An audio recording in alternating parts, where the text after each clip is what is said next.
Thanks so much for joining us today. It is great to be with you. It's great to be with you too. I was really excited about this all weekend. And Me so too. I just wanted to um, let's just start at the top because we don't have as much time. I'd love to have more time with you to share with everybody. But I just would start with, can you tell us kind of how you came to understand that we weren't tapping into the hidden wisdom? And then that can kind of give us your bio as well. Absolutely. And I'll go way back Good. because I think it started when I was a kid, actually. When I was a kid, I was a quiet kid. And part of the reason why I was a quiet kid is that where I grew up, I did not always feel safe based on different aspects of my identity. And there were subtle cues and sometimes overt cues that kind of being all of who I was not going to be the safest thing for me. And so what I discovered was that if I stay quiet, that is a safer place than announcing my opinions all over the place. And in many ways, it worked because I was safe. But I also noticed that there was a lot of ideas I had and a lot of stories and experiences that I wasn't sharing, that other people were not getting access to. And I was wished that people would ask me questions about them.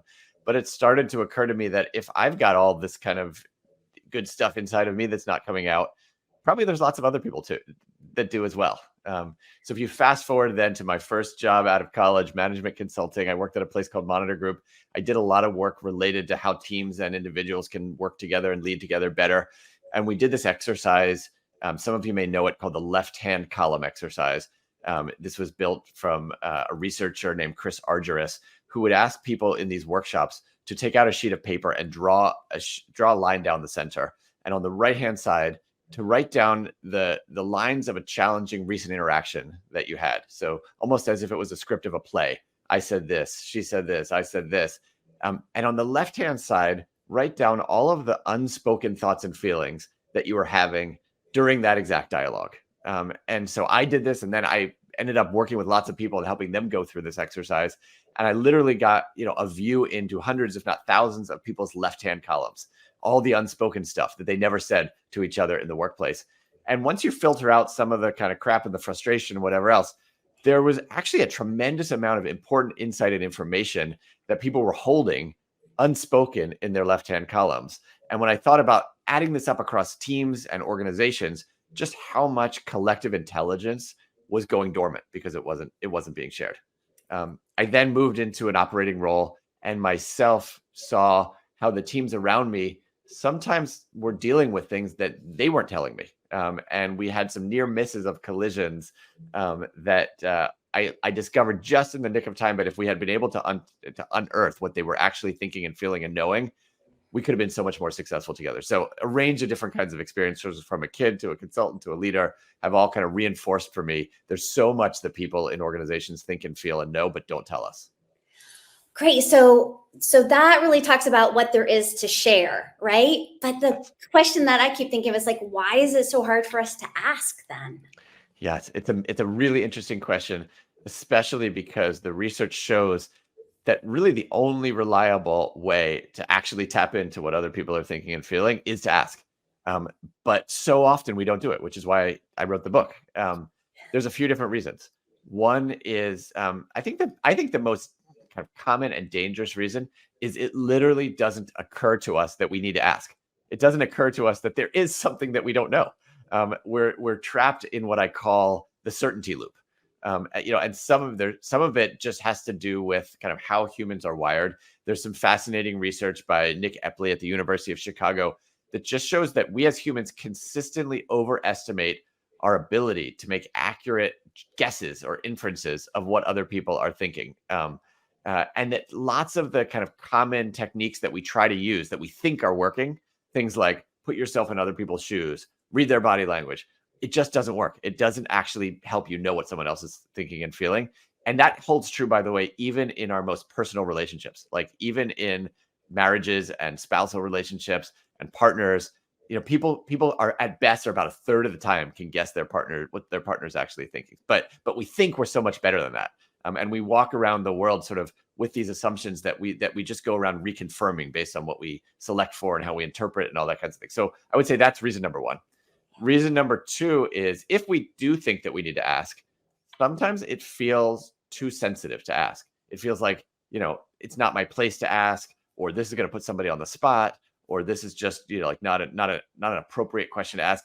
And in some cases that's true, but it also turns out to be the case that we overestimate how sensitive people are going to be about being asked. It turns out that they actually, in many cases, want to be asked, but we stop ourselves because of that assumption.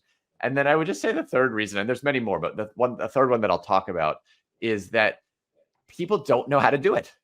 They may want to ask, but asking questions and doing it really in the most effective way is a skill set. Very few of us actually get trained on that skill set. Very few organizations actually train people on that skill set. And so we don't have the tools. And we have our go-to questions, maybe like, help me understand, or we have lots of bad questions that we use, like leading questions and things like that, but we don't know. We don't have the repertoire. Yeah, it's definitely not a skill set that we teach or that I teach my MBA students. And I'm so guilty of assuming that I know what people are thinking. I really like in the book, and when I talk to you, we talk about micro tragedies and missed learning opportunities. Like, what are those missed learning opportunities or micro tragedies that happen because of our lack of sharing or asking? Yeah, I am personally just a nerd and a junkie about learning. And so I believe any missed learning opportunity is a micro tragedy, because we could grow, we could get better, we could improve, we could do things better together. So it happens all the time. And quite often, the thing that we don't learn from somebody is the thing that we most need to know. But I was just struck in the research for the book of literally how prevalent this is. I mean, one study found that over 85% of people in their organizations admitted to remaining silent with their bosses about something that was super important. And 3/4 of those people said that their colleagues were also staying quiet about it. Even with our doctors, there was a fascinating study that, depending on the population, between 60 and 80% of people literally have said, I don't tell my doctor something important, literally about my own health, which could be a life and death kind of thing, either because I don't want to waste their time or I would be embarrassed to tell them. So think about it. If we are literally not telling our own doctors something that could benefit our own health, how much else are we not saying that has different stakes? And to your question of kind of like, what are the things that we're not finding out that people are actually not sharing? In the research for the book, there were 4 big patterns that showed up. One is people are not often telling us truly the challenges that they're facing, what they're struggling with, what they're up against. And I was mentioning, one of my early operating roles, I didn't find out that from my team. They were dealing with a whole bunch of stuff on the ground that I could have helped them with, but they didn't tell me it. And it was a struggle that they were having. So, that would be one category. A second category is they don't tell us their observations of us and feedback that they have for us. They don't, maybe they're not sure we want it. Maybe they don't know how we'll handle it, but it's not coming to us. I mean, I remember sitting on a board and talking to another board member who was stepping off the board because they thought the CEO's strategy was just so out of touch with reality. And when I said to them, did you tell that to the CEO? They said, I could never tell her that. She would not react well if I told her that. So instead, she just stepped off the board and made some excuse for doing that. So the CEO never got that feedback, which was a really important feedback. A third pattern is really what they truly think about an issue, like their true opinions, not the politically correct opinions, not the opinions they think they're supposed to share, but their actual opinions about something. And even more importantly, where those opinions come from. What are the life experiences, information that they're drawing on to get to those opinions? And then the fourth thing is they're kind of like their biggest, craziest ideas. The things that actually might become a breakthrough for our team, our organization, they are usually sitting on. Maybe because they don't think that they're valued, maybe because they don't actually know that they have value, maybe because they think it's going to sound too crazy. But like, think about all of that dormant collective genius that is just that is just waiting to be tapped into. And I'm going to come back to that because I'm very curious about that. But what I wanted to make sure we covered was the ask approach that you share in the book. And how did that come? How did you create that? So the ask approach is a series of 5 practices, which go in sequence. So we can think of them as 5 steps.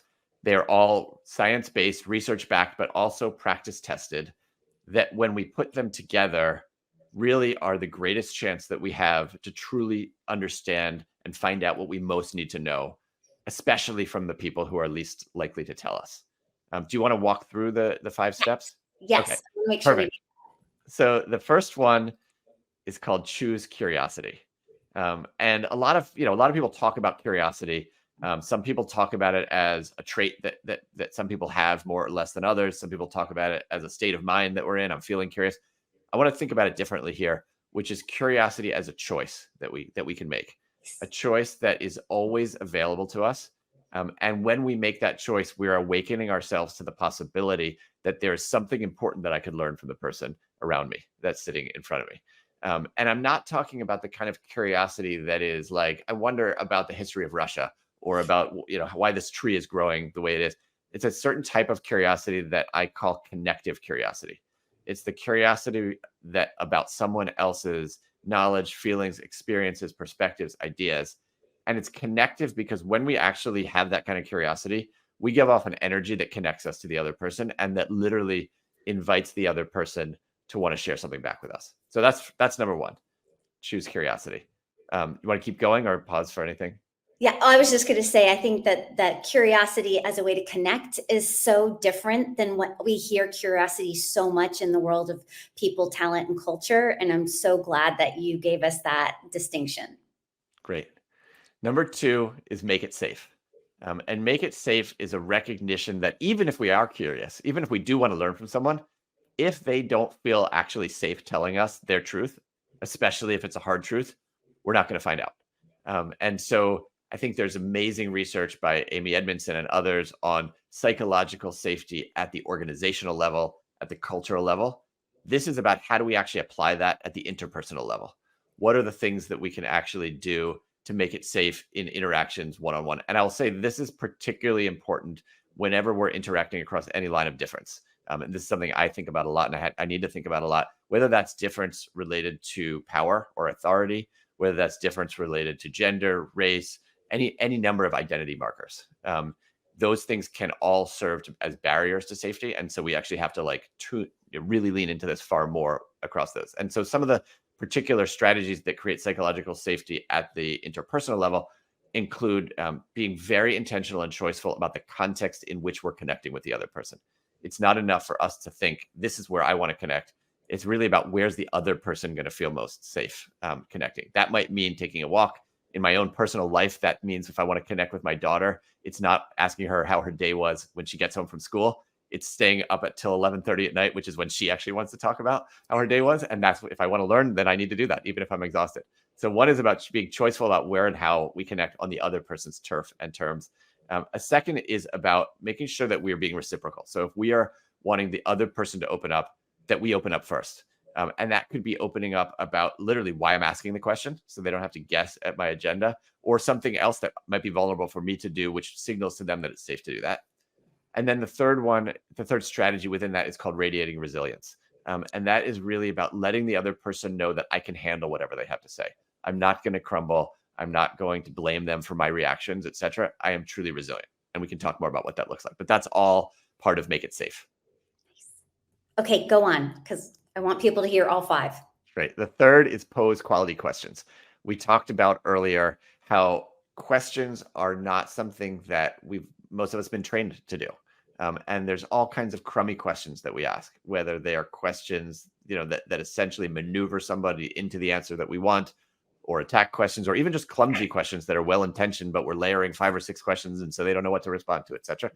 Quality questions, I like to think of as almost the way that a surgeon would have very precise tools. I want this scalpel for this. I want this tool for this. We can actually teach ourselves a taxonomy of questions that can be that precise. If we want to actually be understanding not just someone's view, but where it comes from, we have to first hear their headline. And there's a set of questions like, where do you come down on this issue? What do you really think about that? But then we dig deeper. Where does that come from? What leads you to that? Walk me through your thinking. But then we go deeper to say, give me some examples. What's some information? What's a story that you have about that, et cetera? So that's kind of one set of examples of quality questions. One of the biggest categories of quality questions that is typically overlooked are questions that invite people to react to our own view. Often we will put out our own view and say, here's what I think. And we assume that if someone else disagrees, they're going to tell us. But for all kinds of reasons, they're not going to tell us. And so we can simply ask questions like, how does that land with you? What's your reaction? What might I be overlooking? What am I missing? Is there a downside to what I'm saying, et cetera? So inside of posing quality questions, there's a whole taxonomy that we can use for all kinds of things, including inviting people's best ideas as well. The fourth one is listen to learn. So once we have actually posed a quality question, it all comes down to how well do we listen?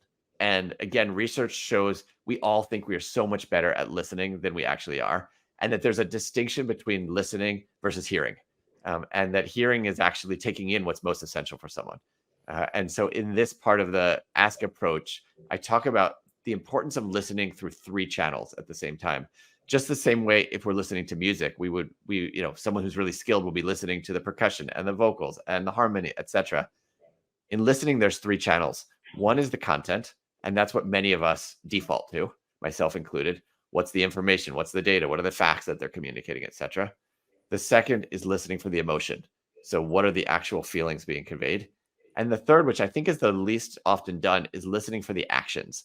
What are the behaviors that someone's taking? Are they repeating themselves? Are they making requests of me, etc.? And so if we can be listening to all three of those different things, and we can train ourselves one by one and then how to put them together, we literally triple the amount of information that we take in from somebody. That's a lot of information. Exactly. It is. Great. But that's what's real for someone. And so if we want to understand it, it's important to tune into it. And then the final step is called reflect and reconnect. And to me, this is the most important and is my favorite, because this is where we actually squeeze the learning out of what we hear from someone. It's not enough just to hear what someone says. We actually have to ask ourselves, what's valuable for me and what can I let go? And then a lot of people, I think about reflection as some like esoteric process that maybe we do, if we're meditating or on some retreat or whatever. But we can literally make reflection very real and very fast and very concrete by walking ourselves through a series of 3 turns. What am I taking away that could affect my views and thinking about this? What actions can I take based on this? And is there anything in here that has deeper learning for me in terms of challenging my deeper worldviews or assumptions or different things like that? And so we make these turns. That's how we actually turn talk into action. That's really meaningful. But it's not enough just to do this reflection. The final part of closing that loop is reconnecting with the other person and going back and thanking them and saying, this is what I heard. Thank you. And here's what I took away. And did I miss anything? And is there something different you would want me to take away? That acknowledgement lets the other person know that they didn't waste their time, lets them influence what you're taking away. But most importantly, I think keeps the relationship open so that there's a likelihood that they will continue to share over time too. Jeff, that is so, I always see it end in reflection, which I use a lot with clients. And to say that reconnect piece is like taking the unconscious and bringing it conscious, because it is the thing that changes relationships and companies and innovation. So like, where have you seen organizations use, the skills of the ask approach to really harness innovation and change? Yeah, I think there's all kinds of organizations that use different parts of it. And I will say that within any given organization, there's pockets. There's leaders who do this really well. There's leaders who need to get better at this, et cetera.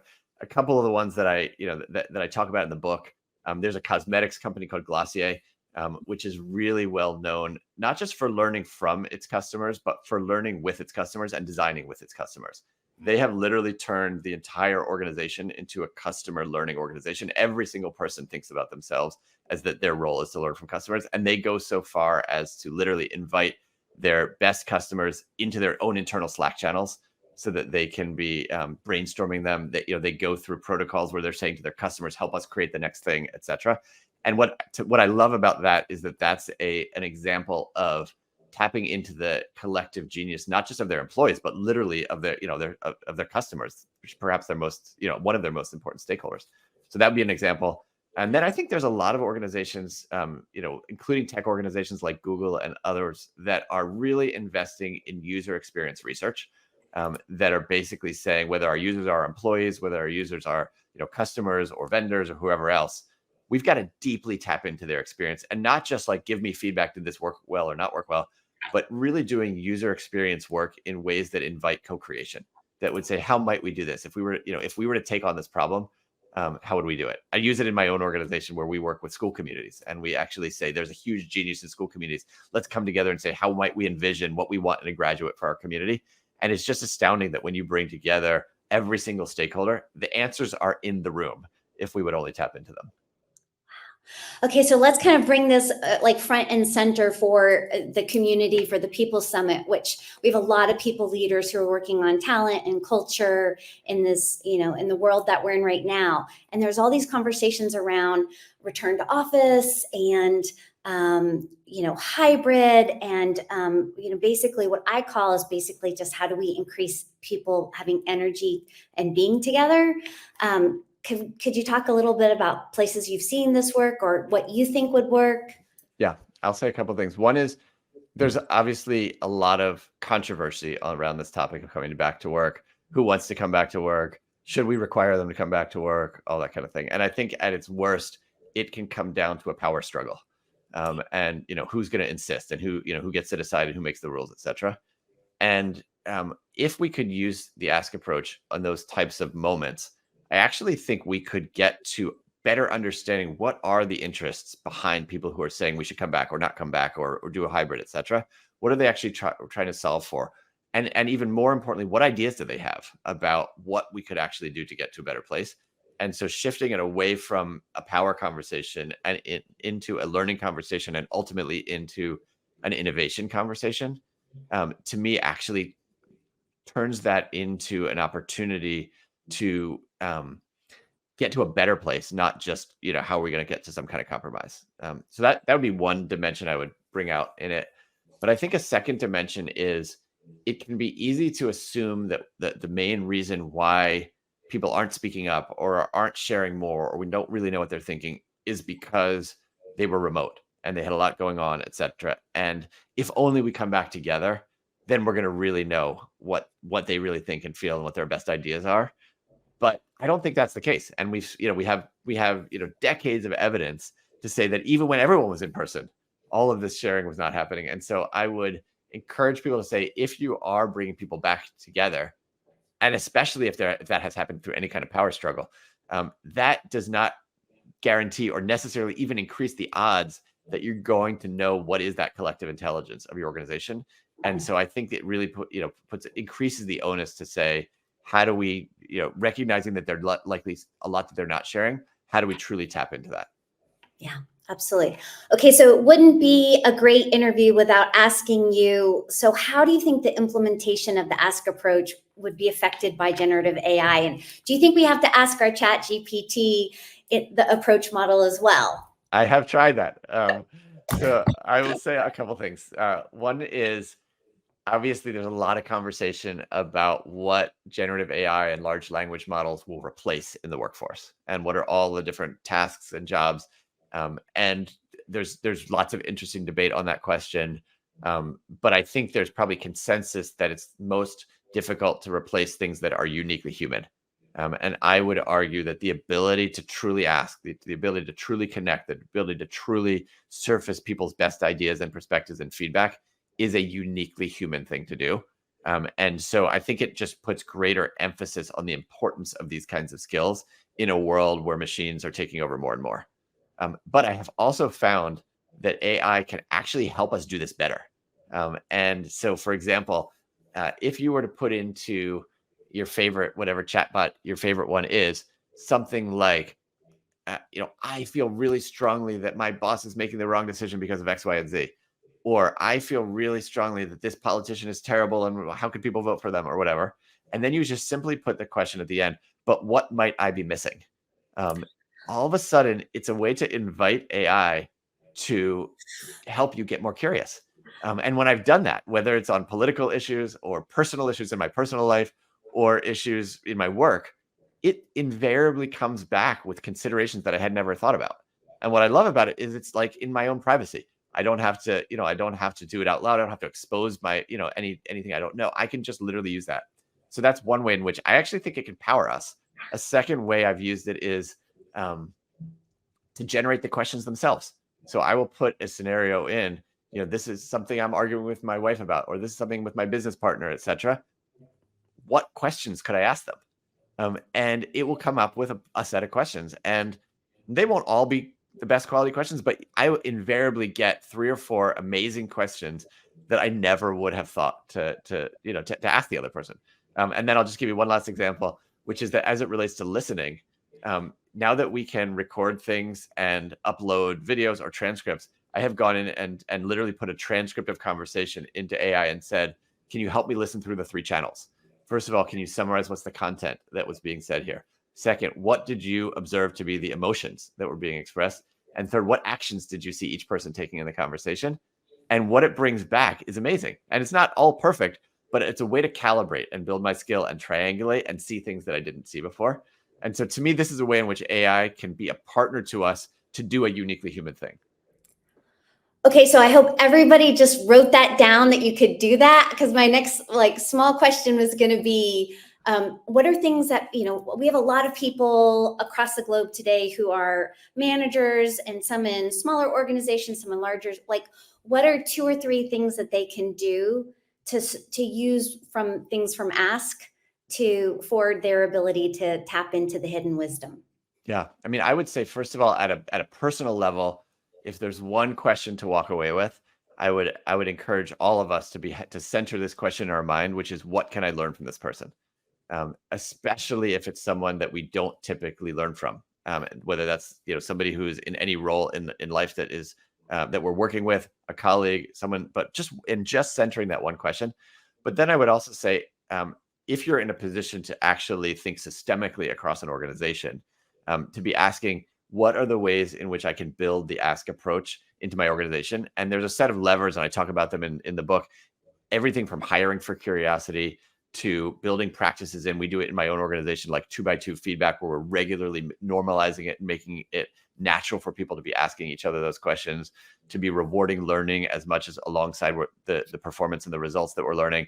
And I think most importantly, to be supporting and encouraging people in positions of authority to be modeling this approach and inviting this approach as well. And so there's a range of different kinds of levers that, as we think systemically, can really move an organization from a less inquiry and learning posture to one that is truly a learning organization. Right. And we are just hearing an influx around learning culture and learning organization again, like we're at another place. I'm going to ask you the 2 questions that I ask everybody this month, because every month I have different questions for people. So, Jeff, what inspires you right now? I would say I am really inspired by this shift that people, teams, and organizations can make from collections of individuals to collective intelligence, ultimately to collective genius. And I really get energy from young people and the next generation, because I think they are natural question askers. They're naturally curious. And if we can orient to them, including younger people in our own organizations, as people who actually have something to teach us, to show us the way towards this learning posture, we have the greatest chance of really harnessing their and everybody's collective genius.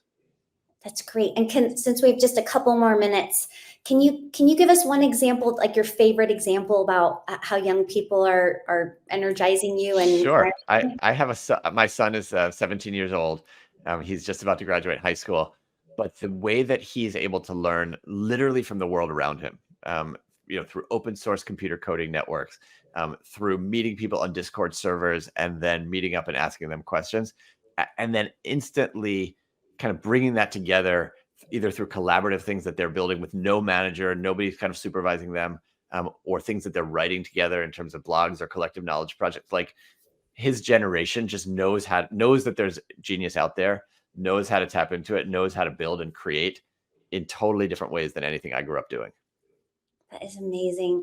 I see that too across the globe. It's interesting though. There is a correlation difference of how much they're apt to go ask people, but I think electronically and digitally, they're leading the way, and super inspiring. Yeah. Great. So talk to us about, we have 3 minutes. How can people connect with you, find you, talk about when Ask is coming out? Great. So the book comes out May 7th, so just around the corner. You can pre-order it now. It is at Amazon and everywhere books are sold, but there's a lot more resources and information online at www.askapproach.com, including assessments. So you can actually understand, how good are you at learning from other people? How good is your organization? Not just in general, but really for every aspect of the Ask approach, from choosing curiosity to listening and so forth. You can follow us on Instagram at Ask Approach. And very recently, there's a Harvard Business Review article. You can just Google my name, Jeff Wetzler, which is all about how to apply the Ask Approach to learning from employees in your organization and to get the best insights and input from those employees. That's great. That's exactly what I was going to recommend. That article was really helpful in learning more about your work. So Thank thank you. you so much for the time today. And it was great spending time with you. And we'll talk to you soon. Sounds great. Really appreciated the conversation. Great to talk, share. Right. Take care, Jeff. Take Bye. care.